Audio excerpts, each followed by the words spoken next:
안녕하십니까. 반갑습니다. 오늘은요, 이렇게 사우사우에 지금 나와 있는데요. 우리가 퍼펙트 결혼에 대해서 내가 좀 더 설명을 해드렸겠다 그런 생각이 들었기 때문에 퍼펙트에서 진행하고 있는 그런 것들을 다시 한번 설명을 해드리도록 하겠습니다. 퍼펙트에서는 이제 서류를 준비합니다. 4가지 서류죠.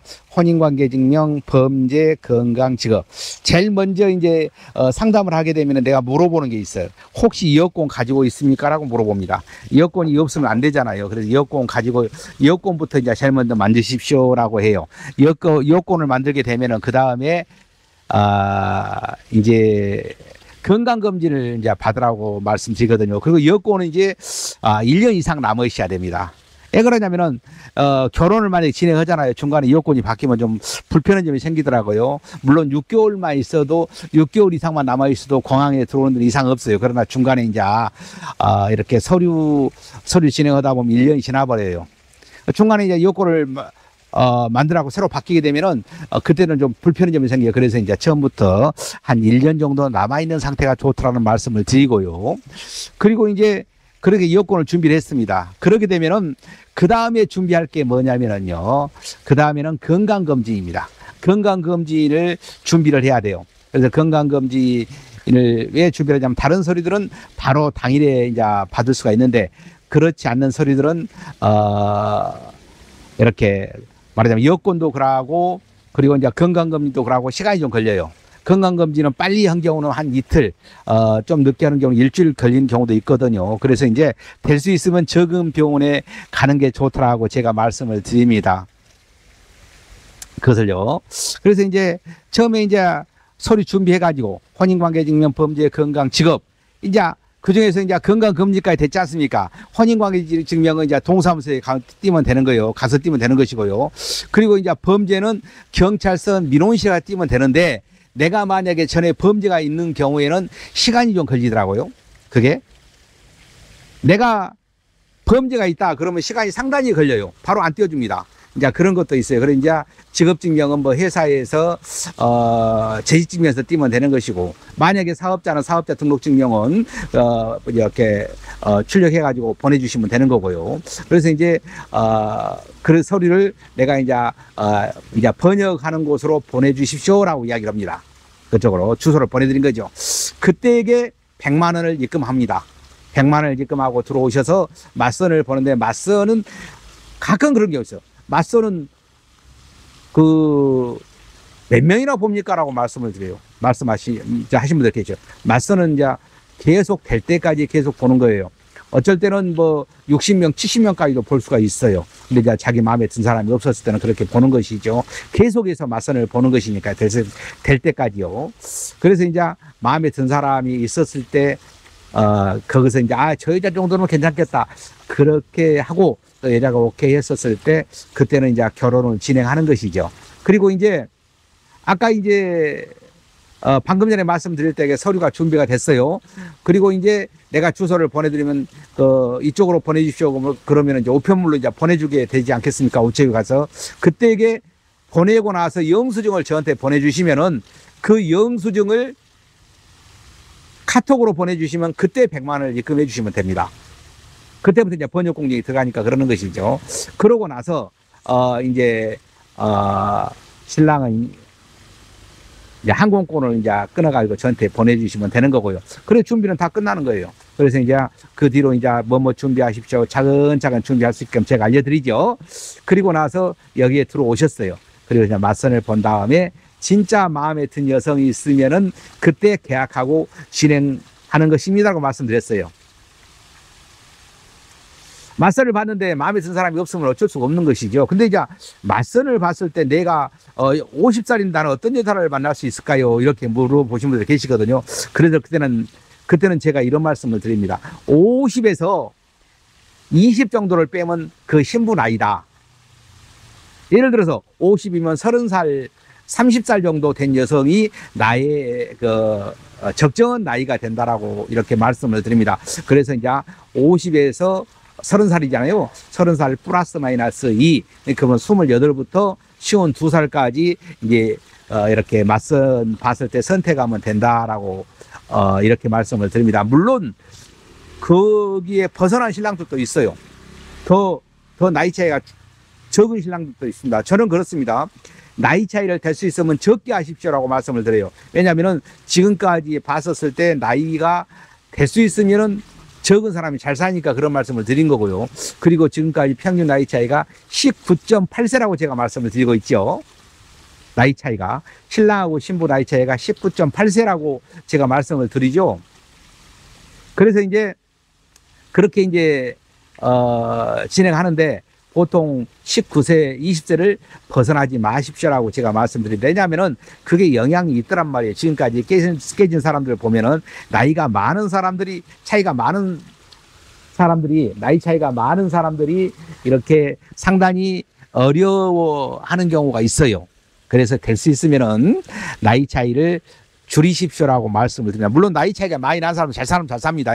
그래서 이제 대체적으로 나이가 차이가 적게 난 사람들이 더 잘 사는 경우를 많이 볼 수 있습니다. 그리고 이제 나이 차이가 많이 나고 그러면은요, 신부한테 많이 양보를 해 주셔야 됩니다. 이제 그래서 들어오셔가지고 맞선을 봤어요. 맞선을 봤는데 진짜 마음에 들고 이 여성이 내가 봤을 때 진짜 이 여성과 한번 살아봐도 괜찮겠다. 그랬을 때 계약을 하고 진행하는 것인데요. 그때가 이제 우리 비용이 1,140만 원이지 않습니까? 1,140만 원에서 100만 원 입금한 금액하고 항공료 끄는 금액, 그 금액을 뺀 나머지를 입금하는 거예요. 그죠? 그러면 예를 들어 항공료가 40만 원이면 40만 원 인정해주고 50만 원이면 50만 원 인정해줍니다. 근데 만약에 60만 원이면 60만 원 다 인정해준 것이 아니라 거기서 50만 원까지만 인정을 해주고 이렇게 10만 원은 자기 부담으로 이렇게 생각하시면 되는 것이죠. 그렇게 해서 진행을 하게 되는 거거든요. 그래서 보통 항공료가 50만 원 넘은 경우는 거의 없어요. 근데 이제 명절 때라든가 휴가 때는 50만 원 넘는 경우가 있거든요. 그래서 정산을 하고 이제 보통 우리가 현금으로 좀 갖다 달라고 말씀을 드리죠. 근데 600만 원은 현금으로 많이 가져오십시오라고 제가 부탁을 드려요. 그래서 이제 부득이하게 현금으로 가지고 오지 못할 경우에는 이렇게 가지고 올 수 있는 만큼만 가지고 오고 이렇게 나머지는 이체해 주시면 됩니다라고 제가 말씀을 드리고 있죠. 그래서 현금은 이제 이쪽에서 신부들 용돈도 주고 그러려고 제가 필요해서 그렇게 부탁드리고 있는 것이니까 그렇게 알아주시면 이제 되는 것입니다. 그리고 용돈은 우리가 지금 한국에서 35만 원을 입금하면은 그대로 신부한테 35만 원을 전달해주고 있지 않습니까? 그래서 이제 현찰로 35만 원을 입금 이제 해드리려고 한다면은 그 돈이 필요해요. 그래서 이제 이렇게 부탁을 드리고 있으니까 그렇게 알아주시면 되고요. 그리고 이제 만약에 신랑하고 신부하고 서로 좋다고 해가지고 결정이 됐어요. 그러면 보통 그 다음날 3시쯤에 결혼식을 합니다. 3시쯤에 결혼식을 하는데 이렇게 가족들을 모시고 약식 결혼식을 하는 것이죠. 그 결혼의 의미가 상당히 큽니다. 그때부터는 그 신부하고 신랑하고 같이 잠을 잘 수는 있습니다. 그러나 혼인신고는 그때는 안 되는 겁니다. 베트남의 혼인신고는 보통 4개월 정도 되면 혼인신고를 하는 거거든요. 그러면 한국의 혼인신고를 언제 하냐? 어떤 사람들은 그러면 혼인신고가 한국 됩니까? 라고 물어보는데 한국의 혼인신고는요, 한 보통 7개월 됐을 때 혼인신고를 하는 거예요. 베트남에 비자 신청하기 바로 직전에 혼인신고 하지요. 혼인신고만 덜렁했다가 만약에 잘못돼 버리면 안 되잖아요. 여기 결혼해가지고 100% 잘된 것도 아니고 중간에 이렇게 신랑하고 신부하고 사이가 안 좋아가지고 다시 결혼을 진행하는 경우도 많습니다. 그래서 이제 그런 경우를 생각해서 한국에는 혼인신고를 가장 늦게 비자 신청하기 직전에 하고 있다, 이런 말씀을 드립니다. 그래서 보통 보면은요, 한 7개월 정도 있다가 하는 경우가 많아요. 6개월 이상 됐었을 때에 혼인신고를 합니다. 확실히 이 신부가 내 아내가 된다라고 생각했었을 때 그때 혼인신고 바로 하고 비자 이렇게 서류를 준비하는 것입니다. 근데요, 신부는 그 전에 해요. 그리고 이제 신랑은 결혼하게 되면 신랑은 베트남을 2번 들어오게 돼 있습니다. 처음에는 결혼하기 위해서 들어온 거고요. 두 번째는 이쪽에 혼인신고하기 위해서 들어와요. 그런데 이제 혼인신고하기 위해서 들어오는데 그때에 맞춰서 전통혼례도 같이 할 수 있게끔 회사에서 도와드리는 거죠. 왜 그러냐면은 전통혼례를 그때 안 하면 또 한번 다시 들어와야 되잖아요. 그러니까 굉장히 그 시간 낭비도 되고 비용도 많이 들어가고 그러거든요. 그때는 이제 선물은 어떤 거 사야 되고 비용은 어떻게 지불해야 됩니다라고 회사에서 조율을 해드리고 있습니다. 그래서 이제 어떤 이제 분들은 이런 분들이 계시더라고요. 이쪽 약식 결혼만 하면 이쪽 베트남도 혼인신고가 되어버린 거 아닙니까라고 이렇게 물어보시는 분들이 계셨어요. 그래서 제가 이 부분도 내가 좀 설명이 좀 잘못됐는 것 같구나, 부족했던 것 같구나 이렇게 하면서 꼭 말씀을 드리고 싶었습니다. 그래서 이제 이쪽에 결혼했다고 해서 혼인신고가 된 거 아닙니다. 혼인신고가 된 거 아니고 이렇게 혼인신고는 한국에 이제 서류가 넘어갔을 때 베트남에 혼인신고를 먼저 하고 한국에 서류가 넘어갔을 때 그때 혼인신고하고 비자 서류가 오는 거예요. 결혼증명이 넘어갈 거 아니겠습니까? 이쪽에서 번역공지가 주면은 그걸로 이제 한국에 혼인신고를 하는데 혼인신고 하고 나서 비자 이제 서류를 준비해야 돼요. 예를 들어서 가족관계증명이라든가 혼인관계증명에 신부가 올라가야 됩니다. 혼인신고를 하지 않으면 올라가질 않거든요. 그 서류를 보내주신 분도 있어요. 근데 이제 많진 않은데, 이렇게 말하자면 혼인신고를 하지 않는 상태에서 미리 서류를 떼놔가지고 그 서류를 보낸 경우도 있었거든요. 그래서 이제 그것도 꼭 혼인신고 한 다음에 서류를 발급받으면 된다. 그러고 나서 다른 서류도 준비하면 된다. 이런 말씀을 드립니다. 그리고요, 거기서 이제 말씀드리는데, 프로그램 이수 교육 있지 않습니까? 그래서 인터넷에서 신청해가지고, 그것을 이제, 인터넷에서 신청해가지고, 그것을 발급받게 되는데요.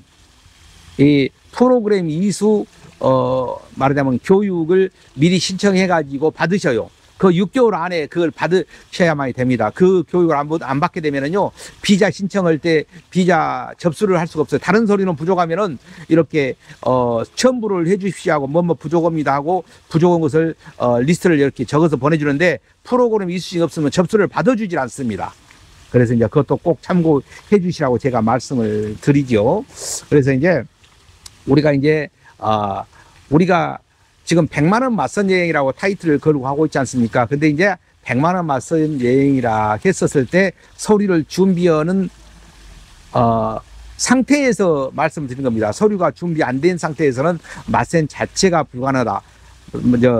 서류가 준비가 되어 있지 않은 상태에서는 맞선 자체를 이렇게 볼 수 없다. 이런 말씀을 드리고요. 꼭 이렇게 건강검진하고, 이렇게 혼인관계증명하고, 그리고 재직증명하고, 그리고 범죄증명을 꼭 이렇게 발급받아야만이 이렇게 맞선을 볼 수 있다. 그것만 또 이렇게 가져올라 가시면 본인들이 오시면서 가지고 들어오신다고 말씀하신 분도 계셔요. 그러나 그것은 본인들이 가지고 온 건 아니고요.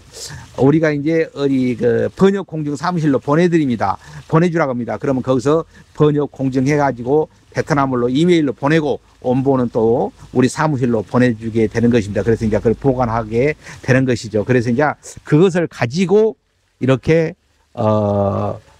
맞선을 이제 보는 것이죠. 그래서 제가 그걸 말씀을 이제 드렸어요. 그래서 이제, 맞선 본 다음에 진짜 마음에 든 사람이 있었을 때, 그때는 진짜 마음에 든 사람이 있었을 때 계약하고 진행하는 것이다. 이렇게 말씀을 드릴 수 있습니다. 그래서 오늘 제가 이제 이렇게 맞선 여행 과정에 대해서 좀 설명을 해드렸는데, 이렇게 만약에 설명이 좀 이해가 안 되고 그러면은요, 이렇게 전화를 주시면은 상세하게 알려드리겠습니다. 오늘 또 같이 해주셔서 감사합니다.